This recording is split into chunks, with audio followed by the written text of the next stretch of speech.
Right, good morning. Good morning, guys. Right, so this morning I want to dedicate, because this is my first time. Danny's my mentor. This is my first time Danny brought me to come and speak at a school. And like the other speakers, I have a similar story. And we're here, a lot of us, if not all of us, have called off from work. We didn't go to work today so that we could be here with you guys, because we love you guys. We may not know you personally, but we care about you guys. We want you guys are the next generation. We want you guys to not have to be like us or have to go through these experiences, because most of us are lucky to be here, lucky to be alive today. So I'm going to dedicate this to my brother, and I'll tell you why when I get to that slide. But before I do, man, I want to feel the energy in this room right here. So when I say one time, I want to hear you guys clap nice and loud and give me a stomp at the same time, like that. All right? When I say one time, when I say it, hold on. All right, all together now. One time, two times, three times. That's right, man. I feel it. You guys are very powerful. Don't ever forget that. Everything you guys need in life is right here. If you use it.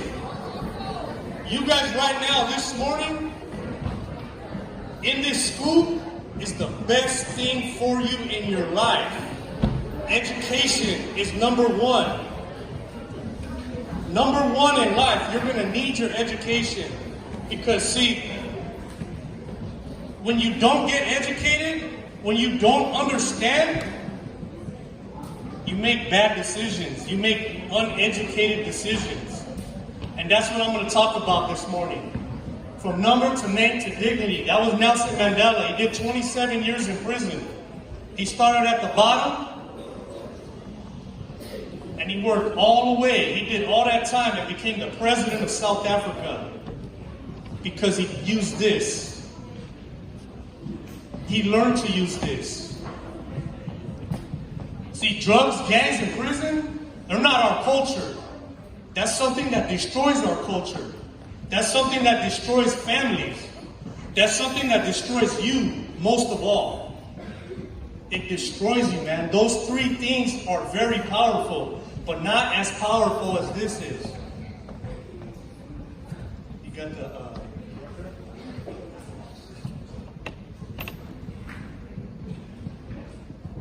Okay, so this is me, 1986. I made one of the worst decisions of my life that year. I was 13 years old. I grew up in Los Angeles, and the guys in the neighborhood I grew up in kept asking me to join the gang. And I kept saying, no, I can't. But eventually one day, I was hanging out with them. They started giving me some alcohol, and I started drinking. And if you don't know, now you know, alcohol messes your decision making up. And as I kept drinking, where I should have said no that one more time, I decided to say yes. And as I drank and I told them yes, I got jumped into the gang that day. But see, you don't understand what you got yourself into. Because at that age, you think it's all fun. You watch the TV, you watch, all those fake ideas about what gangs are about, what drugs are about, what prison is about, what juvenile hall is about. It's none of the things people are telling you. See, people only tell you the little fraction of the truth. And most of the time, even that's a lie. They only tell you, like, oh, I was in there hanging out with this person, or we were having fun. They don't tell you about all the hurt and the pain and the misery and the loneliness that it causes to you and your family. Most of these guys, like you heard earlier, most of these guys that are in this picture are dead or doing life in prison.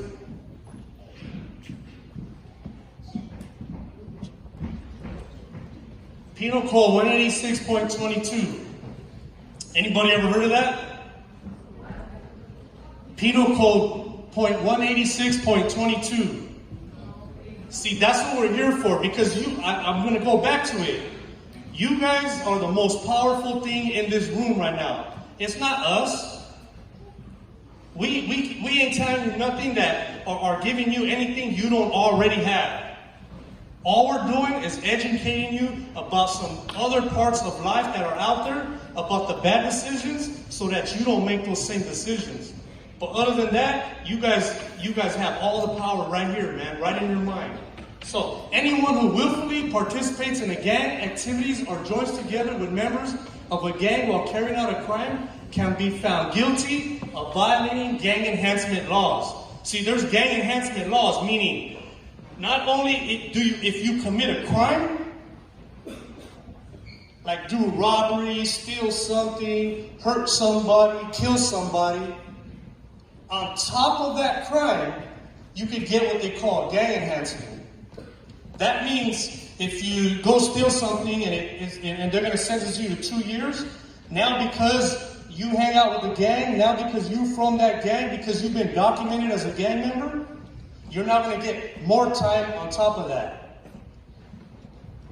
So, and it varies. You can get anywhere from 6 months to 2 years, to 10 years, to 20 years, to 25 years to life added to your time. See, when I was 13 years old, nobody told me this. Nobody said, hey man, if you join the gang, that day when they were giving me the alcohol, they never said, hey, if you join the gang, you gotta be careful, because if you get arrested for a crime, they're gonna give you another 20 years. Nobody told me that. They just told me the lies to get me to get into the gang. That's me right here, right before I went to prison. This is in the cemetery. They were burying my friend. He was 16 years old when he was murdered. Everybody on the top row, these are the guys I ran with when I was 13, 14, 15, 16 years old. So they were burying one of my friends, and all three of the guys on the top are all dead now. They were also murdered. Gang violence. See, I grew up in the 80s and the 90s.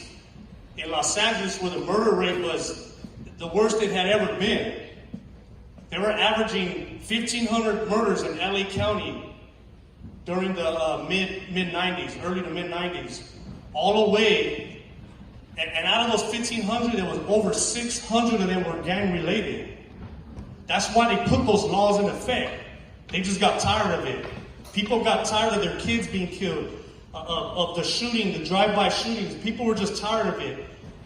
And they voted into all these laws. And a lot of people didn't realize what they were voting in, because some of their kids ended up being affected by some of these laws. And now they're starting to change them. Some of those that they're changing, I'm here this morning because some of those changes. And I'll talk a little bit about that. FI card. Anybody heard of an FI card? Field identification card? Another thing nobody told me. Nobody told me that when the police pull you over, when you're 13, 12, 10, 14, 15, whatever age, nobody told me that what they're gonna do is, because of the area I'm at, I'm standing there, drinking, smoking, whatever I'm doing, I'm hanging out on that street or that block where gang members are known to hang out at, or because of the people I'm surrounding myself with, other gang members. Nobody told me, and some of them weren't gang members. Nobody told me that when the police pull up, they're going to put us all in the hood, they're going to get all of our names, they're going to take a picture of you, and you're now going to be documented as a gang member, a known gang member. Whether you were from there or not, you were there in an area where they hang out at, and you were with people that do it, or are involved in the gang. If you're stopped with gang members or in known gang areas, you can be placed in the Cal Gang system designed for law enforcement to track gang members. Okay, I'm going to go back to school because, see, I was one of those guys that didn't participate in school. I didn't raise my hand, sat in the back, and made fun of anybody that did participate or come up here and do things like this. I dropped out in 6th grade, continuation school, recruited into the gang. Those places are breeding grounds. Who's dropping out? 30% of high school students drop out of school. Every year, 1.3 million students drop out. That means 7,000 every day, or 1 in every 26 seconds. Think about just the time you've been sitting here. This is happening right now. Dropout rates: Black 37%, Hispanic 34%, National 25%, White 18%. That's an epidemic. That's a major problem in our society. But you guys have the power to change this by the decisions you make. Common reasons why you join gangs, common reasons why I joined a gang. I fall under all of these categories and drop out of school. Violence at home and in my community. Domestic violence, what Danny was asking about earlier. Drugs in the home or in the community. Raised by single parent. Low income. Lack of positive role models. Teenage pregnancy. Bullying. Lack of supervision at home. Fear. Something we don't, especially boys, don't talk about or don't get raised to talk about. Movies, music, television, social media, trying to fit in with the wrong crowd. And one of the big ones that they ignore, a lot of people ignore this, is the trauma. So this is what I got. This is my ID picture when I went to prison at the age of 25. Attempted murder. I was sentenced to life with the possibility of parole. Gang enhancement. Going back to what I was telling you, I got 20 years. I had to do 20 years before I even started doing my life sentence. Because I got pulled over, they took a picture of me, and years later they used that picture and that little card to give me 20 more years on top of that life sentence.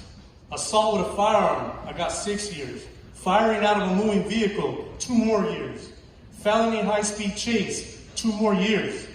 In the end, I had to do 20 years first and then start this life sentence. That was in Corcoran prison right there, a few years after I got there. See, the other thing they don't tell you is you're going to hurt a lot of people. This is me and my daughter a couple years after I got to prison. She was 2 years old when I went in. She's 23 now. That's my grandmother. She raised me. She's 80 years old now. This is my mother. This is me, my daughter. This was a couple years ago, this picture. That's me and my mom. I hurt those people. When they come to visit, and you're sitting there with them, and they say, visit's over, and they gotta leave, like, really fast. And they leave crying every time. And I gotta walk away, watching them cry.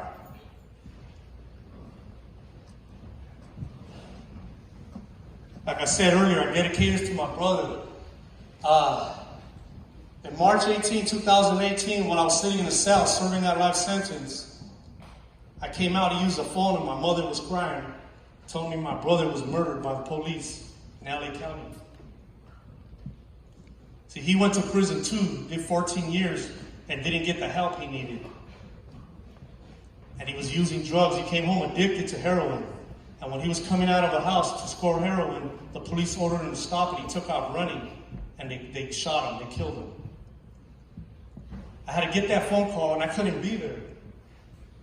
This is my family carrying my brother. This was my brother, and these are all the pictures of the memories we have. That's all I have of my brother.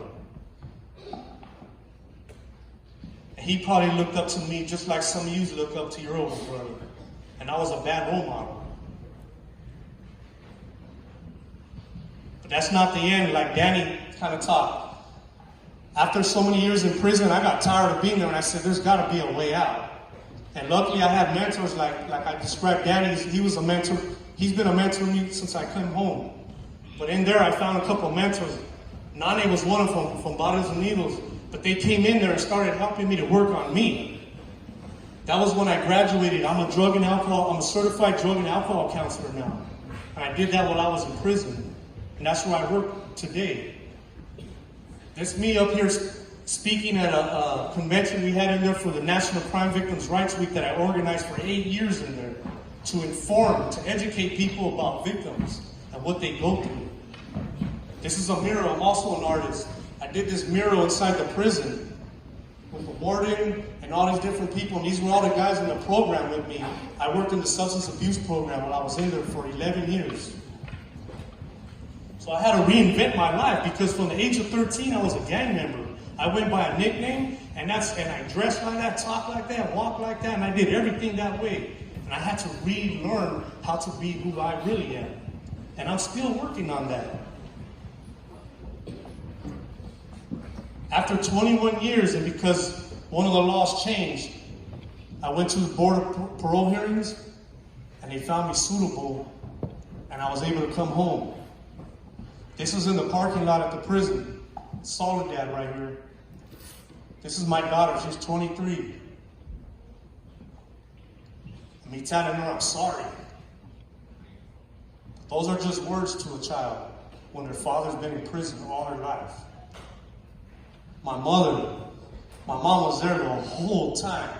If I didn't have my mom, I would have been having to beg people for deodorant and soap and, just trying to hustle, man, and try to live in there. It's hard in there.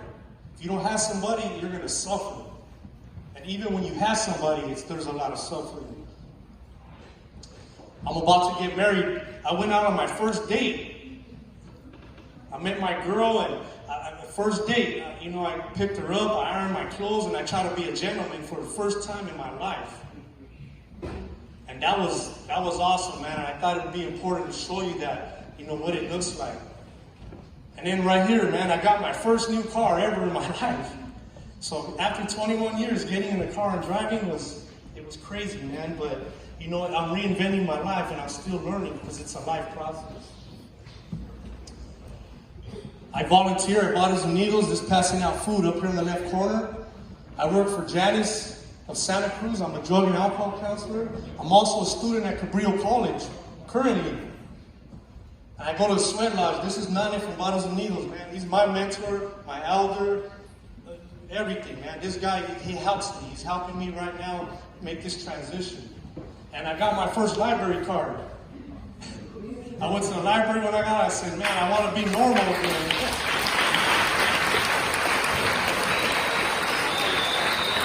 I encourage you guys to read, man.